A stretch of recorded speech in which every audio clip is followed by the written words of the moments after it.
ने जब पहुंचे तो अम्र इब्ने हिजाज 500 सिपाही लेके फुरात पे पहरा दे रहा था। उसने अब्बास को आते हुए देखा, आगाह किया सिपाहियों को, कहा होशियार हो जाओ, अब्बास फुरात की तरफ आ रहे हैं। देखो वो अब्बास इब्ने अली है, हाथ में मशकीज़ा भी कांधों पे रखा हुआ है, मालूम होता है पानी लेने का इरादा है। खबरदार, खैमे हुसैन की तरफ पानी का एक कतरा नहीं जाना चाहिए। अब्बास करीब आए, कहा कि ऐ लोगों सुनो, मैं अब्बास इब्ने अली हूं, तुफ है तुम पर कि इस नहर फुरात से कुत्ते और दूसरे दरिंदे तो पानी पिए। तो हमने मगर किससे पानी रोका है? आबे कौसर के जाम पिलाने वाले नवासों से पानी रोका है, जो कौसर का मालिक है। किस बुनियाद पर तुम मुसलमानी का दावा करते हो? अब भी वक्त है, मैं तुम पर इत्माम हुज्जत करता हूँ। अक्ल से काम लो, होशमंदी से काम लो। इमाम अली मकाम, इमाम हुसैन के मकाम को पहचानो।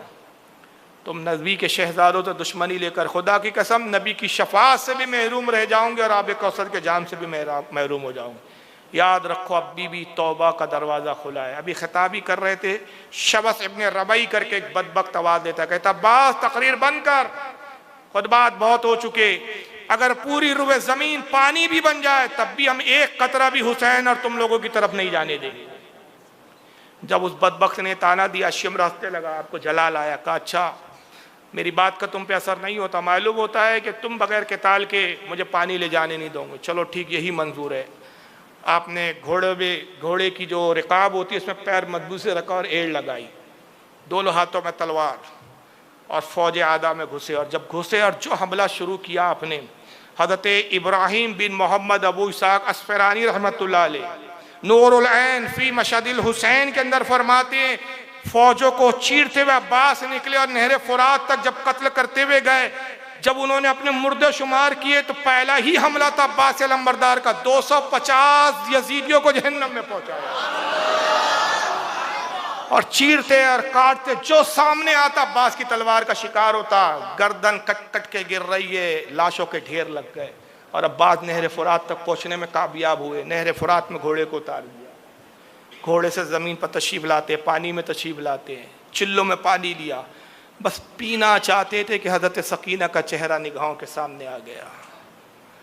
अली अकबर और अली असगर का चेहरा आ गया, इमाम हुसैन की प्यास याद आ गई। चिल्लों में पानी, एक लम्हा सोचा, फिर ये कहकर पानी आपने नहर फुरात की तरफ लौटा दिया। अपने आप से मुखातिब होकर कहते अब्बास, आका और आका ज़ादे प्यासे हैं और तो ग़ुलामों के पानी पी रहा है। तुझे लाजिम नहीं, तुझे जायज़ नहीं कि जब तक तेरे आका ज़ादे सैराब ना हो जाए तू उस वक्त तक एक चुल्लू पानी भी पी सके। तुझे ये रवा नहीं। ये कहकर पानी छोड़ दिया। फिर घोड़े से कहा, घोड़े तू पी ले, मैं तो अब्बास हूँ, मैं ही पी सकता, जब तक मेरे आका प्यासे मैं गुलाम नहीं पी सकता, तू तो पी ले। घोड़े ने भी सर हिला के इनकार कर दिया, गोया ज़बान हाल से घोड़ा कह रहा था अब्बास आप मेरे आका है, जब आप अपने आकाओं की खातिर पानी नहीं पी रहे मैं कैसे पी सकता हूँ? मैं जानवर हूँ, घोड़ा ज़रूर हूँ, लेकिन यजीदी नहीं हूँ कि मैं इतना बेगैरत हूँ कि मैं पानी पी लूँ। घोड़े ने भी पानी नहीं पिया। आपने बहुत कोशिश की कि घोड़ा पानी पिए, लेकिन जब इनकार किया आपने देखा ताख़ीर हो रही है। इधर अमर इब्ने हिजाज ने हुक्म दिया कि देखो अब्बास ने मशकीज़े में पानी भर लिया है। फिर आपने मशकीज़े में पानी लिया और बाएं कांधे पे मशकीज़ा रख लिया और दाएं हाथ में आपने तलवार ले ली। फिर घोड़े पे सवार हुए। अमर इब्ने हिजाज चिल्लाता है, देखो अब्बास ने पानी भर लिया, इससे कबल कि ये मशकीज़ा खैमे हुसैन की तरफ चले जाए अब्बास को रोको, मशकीज़े को छीन लो, ना छीन सको तो मशकीज़ों को में जो है छेद कर दो, तीर बरसाओ, पानी बहा दो। खुदा की कसम अगर एक कतरा भी खैमे हुसैन की तरफ चला गया तुम्हारी बीबियाँ बेवा हो जाएंगी, तुम्हारे बच्चे यतीम हो जाएंगे और इस पानी के बाद ये होगा कि एक कूफी भी जिंदा बच के नहीं जा पाएगा। यक बार की सारे बदबक हज़रत अब्बास अलंबरदार की तरफ टूट पड़े। अब उस जाते वक्त तो आपने दो हाथों से तलवार चलाई थी, इस वक्त मशकीज़ा आपके कंधे पर था, उसी हाथ से आपने मशकीज़े को कंधे के साथ पकड़ा हुआ था, सीधे हाथ से तलवार चला रहे थे बाएं हाथ से, और वो फुर्ती से तलवार चलाई। यही हज़रत इमाम अबू इसाक इब्राहिम बिन मोहम्मद अस्फरानी रहमतुल्लाह अलैह उसी किताब नूरुल ऐन फी मशदिल हुसैन में फरमाते कि जब लौटे और जब फिर काटना शुरू किया, वापसी का जो दूसरा हमला था उसमें 520 लोगों को जहन्नम में पहुंचाया। इस तरह तन्हा अब्बास ने फुरात जाते हुए, फुरात से लौटते हुए 770 लोगों को जहन्नम में घसीटा। ये अब्बास अलंबरदार की शुजाअत थी। इब्न सदीफ नामी एक बदबख्त, उसने देखा कि अब्बास जिधर से गुजरते लाशों के अंबार लगा देते, जिधर से देखते गर्दानों के ढेर लगा देते, धड़ों की लाशों के अंबार लग रहे हैं। इब्न सदीफ ने अपने गुस्से में कपड़े फाड़े और अमर इब्न साद को चीख के कहता है, कैसे बुज़दिलों को तूने आगे कर दिया है, मैं जाता हूँ अभी अब्बास का काम तमाम करता हूँ। सब बुज़दिल है, कम बखत एक अब्बास को नहीं रोक सकते, एक अब्बास को काबू नहीं पा सकते। बड़े गुस्से में और बड़े अकड़ और फ़क्र के साथ, घमंड के साथ इब्न सदीक कपड़े फाड़ कर बरहना जिसमें सर अब सिर्फ उसका पाजामा है, कुर्ता खुला हुआ है, इस आलम में हज़रत अब्बास की तरफ नेज़ा लेकर दौड़ता है। इससे पहले कि वो अपना नेज़ा हज़रत अब्बास की तरफ बुलंद कर पाता और हमला करता, अब्बास अलंबरदार ने तलवार का ऐसा भरपूर वार किया कि सरतन से जुदा कर दिया। अभी उसके कत्ल में मसरूफ थे कि एक बदबख्त ज़रारा नामी शख्स पीछे से आया और उसने अब्बास के उस कांधे पर जहां मशकीज़ा था उस पर हमला किया। हाथ बाजू कट के गिरा, मशकीज़ा गिरने लगा। अब्बास अलंबरदार ने तलवार छोड़ी और उस मशकीज़े जो गिरता उससे पहले के पकड़ के अब अपने इस बाजू पे मशकीज़ा रख लिया, फिर उसी हाथ में नेज़ा संभाला, फिर मुकाबला करने लगे। नवाफिल इब्न अरज़क नामी बदबख्त आता है, उसने फिर पीछे से हमला किया और वो बाजू भी कता किया जिसमें आपके नेज़ा भी था और मशकीज़ा भी था। दोनों बाजू अब्बास के कट के गिर पड़े। मशकीज़ा इससे पहले कि ज़मीन की तरफ आता, अब्बास ने अपने मुंह से नेज़े को, वो मशकीज़े को पकड़ लिया दांतों तले। उसकी जो डोर थी आपके दांतों में थी, मशकीज़ा आपके दांतों से लटक रहा था। तभी बदबख्तों ने मशकीज़े की तरफ तीर मारना शुरू कर दिया। तीर मशकीज़ों में पेवस्त होना शुरू किए। पानी का फव्वारा निकला, पानी बहने लगा। जैसे जैसे पानी बहता था हज़रत अब्बास की उम्मीदें कम होती थी। अब दोनों बाजू थे नहीं कि मुकाबला कर सके। हज़रत अब्बास की मतलब एक कोशिश है, किसी तरह ये बचा कुचा कुछ पानी खैमे हुसैन की तरफ ले जाऊँ। सक्काए अहले बैत ने बड़ी कोशिश की, लेकिन चारों तरफ से दुश्मन टूट पड़े। मुकाबले के लिए आपके पास कोई चारा था ही नहीं कि अब आप मुकाबला करें। चारों तरफ से ज़ख्मी किया गया। तब एक जालिम ने आपके सर पर गुरूज मारा। गुर्स किसको बोलते हैं? एक ऐसा डंडा होता है जिसमें कीलों की शक्ल में ऐसे लोहे से बाहर निकले होते हैं, गुर्स बोलते हैं। उसने सर पे मारा, अब्बास का सर फटा। दूसरे बदबख्त ने सीने में नेज़ा मारा। अब्बास घोड़े से ज़मीन पर तशरीफ़ लाए। ज़मीन पर आए, तसव्वुर कीजिए क्या आलम होगा। आदमी गिरता है तो हाथ का सहारा लेता है। ज़मीन करबला पे जब अब्बास आए, हाथ था ही नहीं तो कैसे गिरे होंगे। बस इतना पता है, जब गिरे तो आवाज़ दी, या अखाहू अदरिकनी, ऐ मेरे भाई मेरी खबर कीजिए। मौरिख लिखते जब गिरे, मुश्किल वक्त था। ये तारीख में, जिंदगी में पहला मौका था जब हुसैन पाक को भाई कहकर मुखातिब किया, वरना हमेशा या सैयदी, ऐ मेरे आका, या अखाहू अदरिकनी। इमाम अली मकाम ने भाई को गिरते हुए देखा, तेज़ी के साथ दौड़ते हुए लपके करीब पहुँचे, सहारे से अपने उठाया और सर अक़दस को उनके सर को अपने ज़ानवी अक़दस पे रखा। गर्दो गुबार साफ़ करने लगे। अब्बास ने आंखें खोली, कहा भाई अफसोस, मैं मशकीज़ा खैमे हुसैन की तरफ, आपके खैमे की तरफ लाने में नाकाम रहा।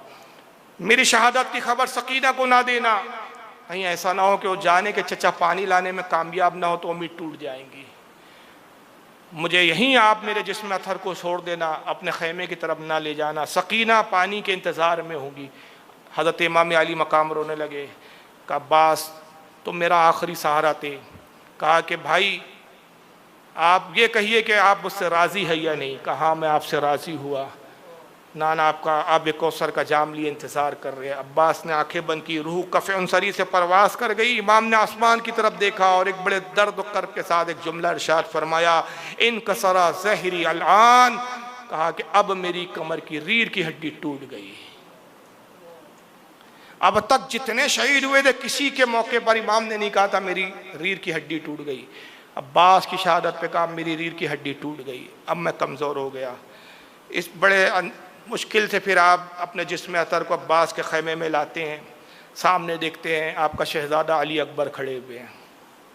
18 साल का नौजवान, हम शबीए रसूल का खिताब था। रसूल से मुशाबहती, चेहरा हू बहू नबी पाक सल्लल्लाहु अलैहि वसल्लम की हम शबी था, शबाहत थी नबी पाक की।